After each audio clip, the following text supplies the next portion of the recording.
biasa-biasa saja. Sekarang harus luar biasa. Biasa-biasa saja berarti cuma, ya kan? Cuma bukan latihan. Terus latihan itu tidak hanya bermain pakai bola saja, gitu ya. Fisik juga harus ya bermain gitu.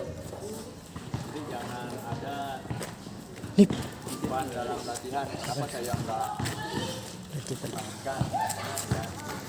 Usaha terus itu pasti bagus. Kenapa saya nggak main kemarin? Karena pemain ini masih belum bisa bermain lama. Jadi yang harus kita perbaiki adalah dasarnya. Kalau udah bisa semua, udah bisa passing, udah bisa spike, smash, enak kan mainnya gitu ya. Kalau ini kan kita masih awal-awal, jadi belum sempurna lah. Tapi itu kan berjalannya waktu, bisa saja itu ya. Misalkan dengan latihan yang ditunggu. Semuanya siap? Siap. Ya, siap. Nanti pas waktunya istirahat, kalian boleh istirahat. Kalau sudah diizinkan ya. Ya sama-sama. Bisa dong, silakan. Jangan pas latihan kalian satu orang belakang lain. Oke, siap, sepakat ya. Siap. Ya, sip. Mari kita berdoa menurut agama dan keyakinan kita masing-masing. Dapatkan hasil yang maksimal. Amin. Tidak ada yang cedera ya.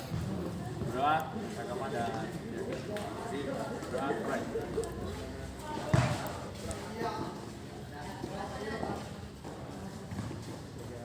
Berdoa selesai. Seperti biasa. Mulai dengan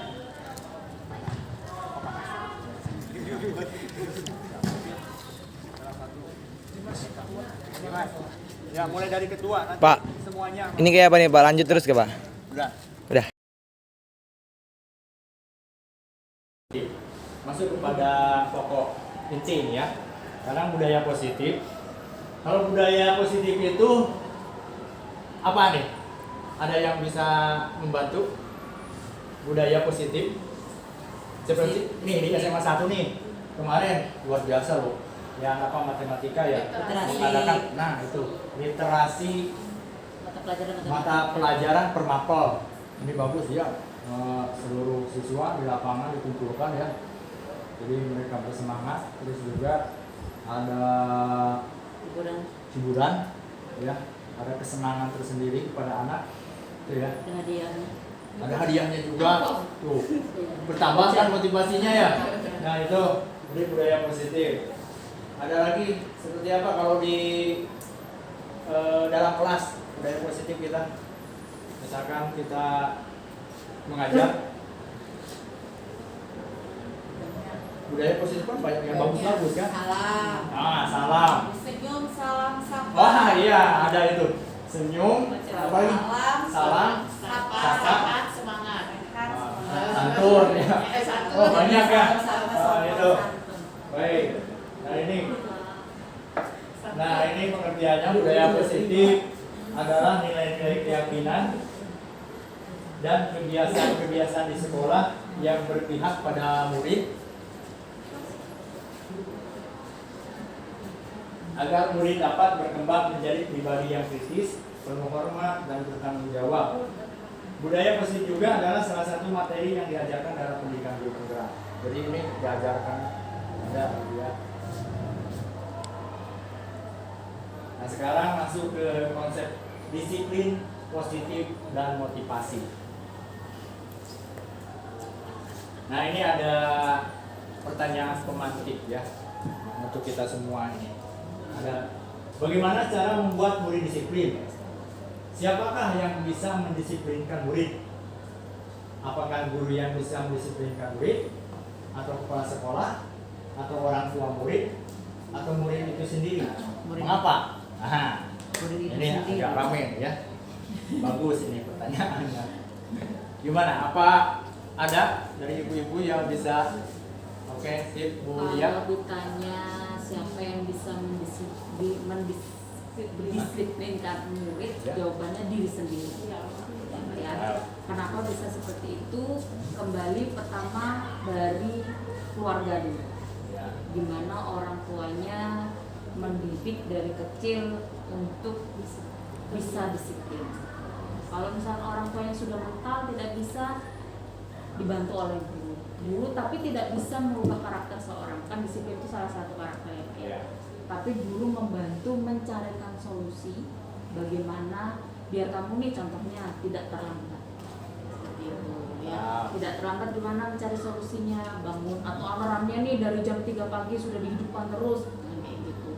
Kalaupun tetap tidak bisa guru merubah kedisiplinan karakter itu, Pak, bisa diskusi orang tua dan guru atau dibantu dengan kepala sekolah. Tapi intinya disiplin itu adalah kembali ke diri masing-masing murid.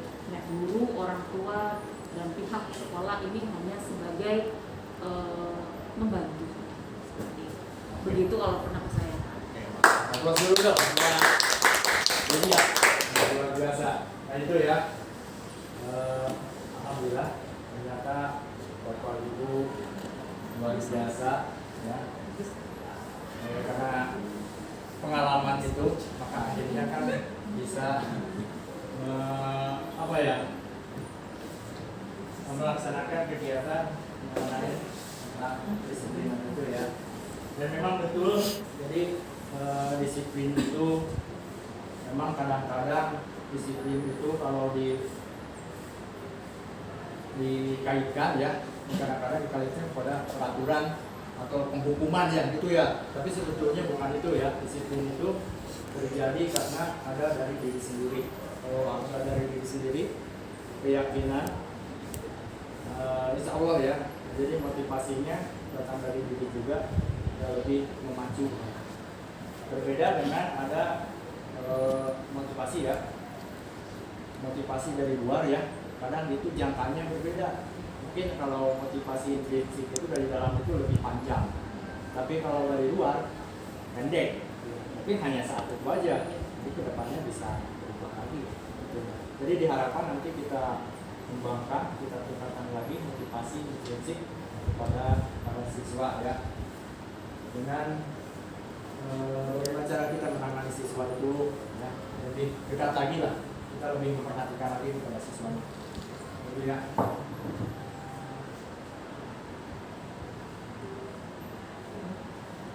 Baik, berikutnya 3 motivasi perilaku manusia.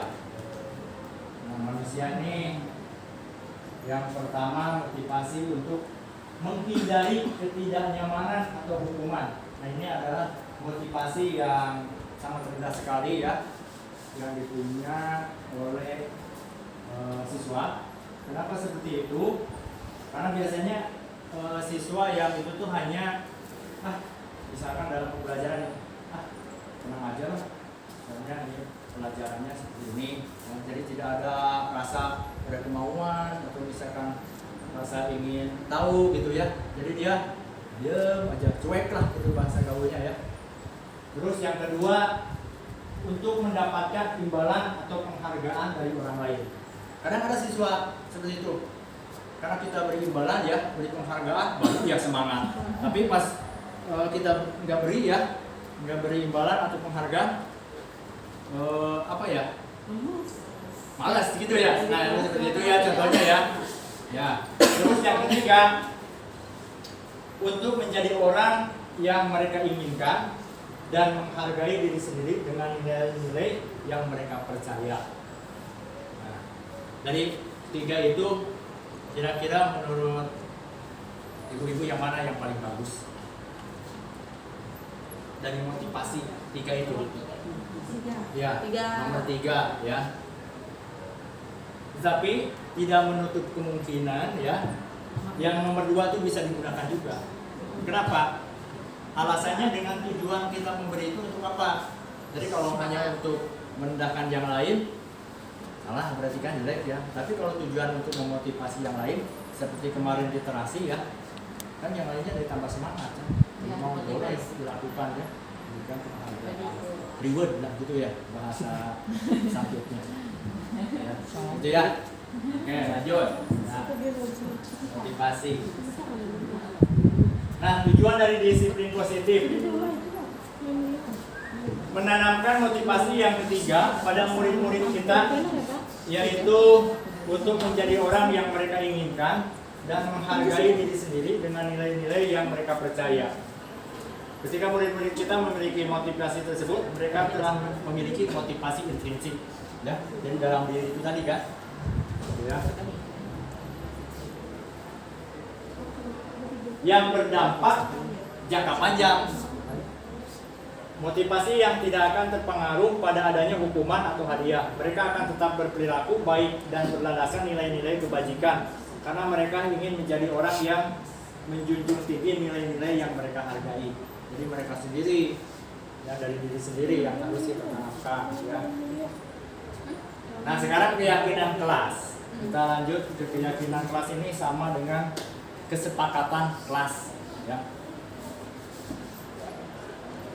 Memahami pentingnya memiliki keyakinan kelas sebagai fondasi dan arah tujuan sebuah sekolah atau kelas yang akan menjadi landasan dalam memecahkan konflik atau permasalahan di dalam sebuah sekolah kelas. Nah, ini bisa ada pendapat yang lain, seperti contohnya apa gitu untuk keyakinan kelas atau kesepakatan kelas ini biasanya kalau di dalam kelas ada nggak? Seperti membuat tadi apa? Oh iya, bisa membuat organisasi kelas atau struktur kelas. Terus yang kedua ada lagi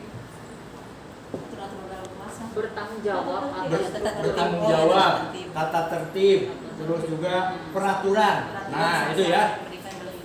Jadi peraturan keyakinan kelas ini dibuat tujuannya untuk kontrol kita dalam menjaga pembelajaran yang dinamis, ya. Jadi kalau misalkan kita sudah sepakat dengan siswa kita, kalau ada terjadi masalah, nah, kita bisa mengontrol di situ. Oh, berarti karena ini saya melakukan ini nih bertentangan dengan kesepakatan kelas itu, ya. Jadi mereka sadar sendiri, gitu, ya. Kesepakatan kelas. Seperti contoh kesepakatan kelas itu seperti tiket. Terus seperti sebelum kita mengajar nih, ya. Misalkan contoh saya nih, seperti di PJOK, saya setiap kali melakukan pembelajaran tatap muka, ya, di lapangan, saya membuat kesepakatan dulu sebelumnya. Jadi harus berpakaian baju olahraga lengkap, ya, itu ya kan. Nah, terus yang kedua menjaga peralatan olahraga, ya. Terus misalkan mengembalikan peralatan ke tempat semula. Itu tadi yang disebut tadi kuliah adalah bertanggung jawab, ya. Kita lanjut lagi. Pembentukan keyakinan kelas nih. Nah, ini ya. Keyakinan kelas bersifat lebih abstrak daripada peraturan yang lebih rinci dan konkret. Kalau abstrak ini berarti lebih apa ya? Abstrak itu lebih apa? Semu apa sih? Tidak nyata. Tidak nyata, ya. Jadi lebih umum gitu, ya. Jadi lebih umum, lebih dimengerti kan? Nah, itu terus keyakinan kelas berupa pernyataan universal. Universal itu umum. Jadi kalau peraturan, contohnya kalau peraturan itu kan misalkan apa ya, lebih ini ya, rinci, ya, lebih rinci, ya. Tapi kalau ke keyakinan dia lebih terbuka, jadi lebih paham lah siswa mencernanya, ya. Betul, ya. Nah, pernyataan keyakinan kelas senantiasa dibuat dalam bentuk positif, yang baik-baik saja lah, ya, peraturan itu. Terus keyakinan kelas hendaknya tidak terlalu banyak sehingga mudah diingat, dipahami oleh semua warga kelas. Terus keyakinan kelas sebaiknya sesuatu yang dapat diterapkan di lingkungan tersebut. semua warga kelas hendaknya ikut berkontribusi dalam pembuatan keyakinan kelas lewat kegiatan curah pendapat. Jadi sama-sama ikut sertakan di kelas. Yang terakhir, bersedia meninjau kembali keyakinan kelas dari waktu ke waktu. Jadi ada perubahan lagi, gitu ya. Perubahan lagi. Nah, sekarang kelima, kebutuhan dasar manusia. Kebutuhan dasar manusia ini ada 5 macam, ya. Yaitu kebutuhan untuk bertahan hidup, survival, cinta dan kasih sayang, apa tuh, love and belonging, ya. Kebebasan, freedom, terus kesenangan, fun, dan kekuasaan atau power. Nah, ini kebutuhan dasar manusia. Jadi kita paling enggak mencoba kita mengamati siswa. Nah, kadang-kadang siswa punya masalah itu kan dia lagi apakah ingin diperhatikan, ya, atau misalkan dia ingin kelihatan. Biasanya kalau dalam PJOK nih bolanya dibawa sendiri sama dia kan, nggak berbagi, berarti kan kekuasaan tuh. Jadi ingin dia menguasai gitu ya. Terus juga ada yang memang senang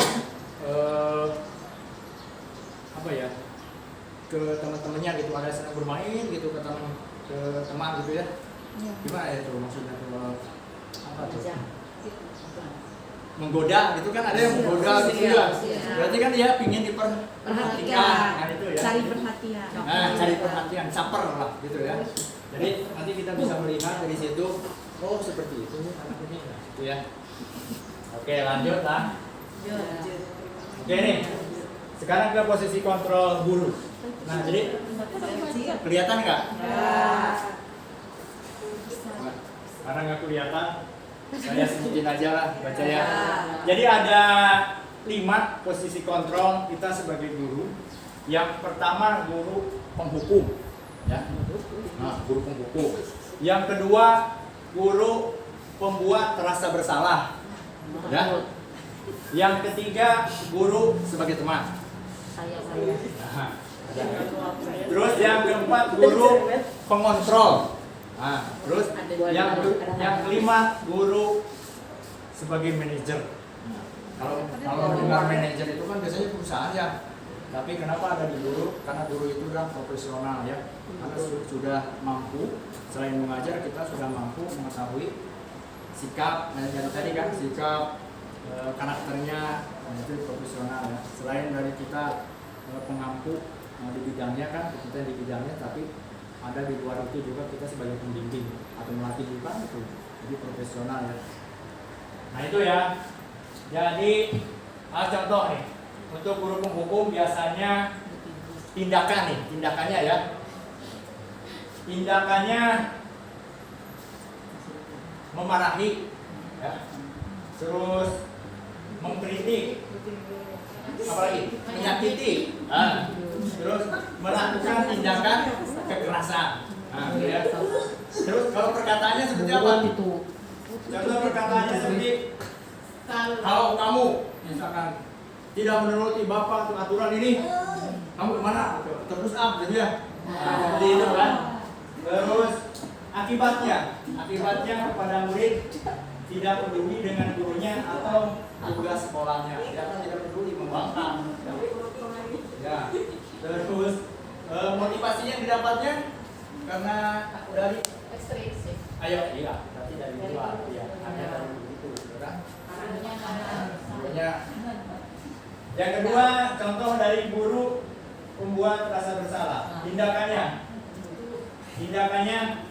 mendiamkan, menceramahi, membuat rasa bersalah. Ya, melaju. Ya, itu ya. Terus, nah seperti perkataan, ada contohnya. Kalau perkataan seperti apa? Bapak itu kecewa kalau kalian seperti ini. Nah, gitu ya. Ya. Terus akibatnya murid merasa bodoh atau nakal, ya. Jadi dia sangat apa ya? Merasa diremehkan, gitu ya. Pola perilakunya rasa rendah diri, kurang percaya diri, cemas dan khawatir salah. Jadi apa yang dia lakukan akan merasa bersalah terus. Ya. Kalau seperti itu. Motivasi yang berkembang apa? Sama dengan yang pertama itu dari luar. Prinsip juga. Yang ketiga, guru sebagai teman. Ya. Ada di sini guru sebagai teman? Ya. Oke. Ya. Guru sebagai teman buat kemakluman. Nah. Terus tindakannya membuat kemakluman, perkataannya Bapak Ibu, lakukan demi Bapak Ibu ya. Nah, seperti itu ya. Lakukanlah demi Bapak Ibu. Ayo kita saling kerjasama. Nah, gitu ya. Sip.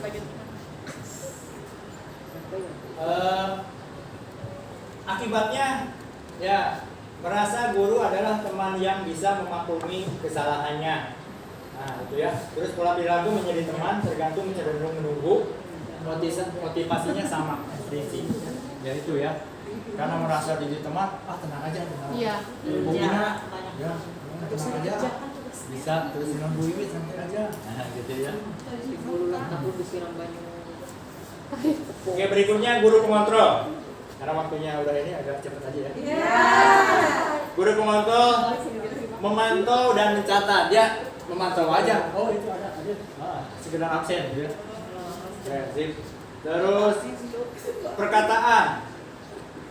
Kamu sudah tahu aturannya kan? Jadi mereka langsung ke peraturan aja. Terus akibatnya murid mempertanyakan konsekuensi perbuatannya. Apa salah saya? Gitu misalnya. Terus pola perilaku orientasi pada ganjaran dan hadiah. Itu untuk teman. Oh iya tadi ya, kontrol tadi. Iya. Kontrol ya. Orientasi pada ganjaran dan hadiah. Terus motivasinya intrinsik dari luar. Ekstrinsik. Nah yang terakhir guru yang kita idamkan ini adalah sebagai manajer. Nah, manajer di sini seperti tindakannya apa? Bertanya dan membuat kesepakatan tadi yang kita bikin sebelum kita belajar ya. Kita buat kesepakatan dulu pada anak-anak di kelas, ya.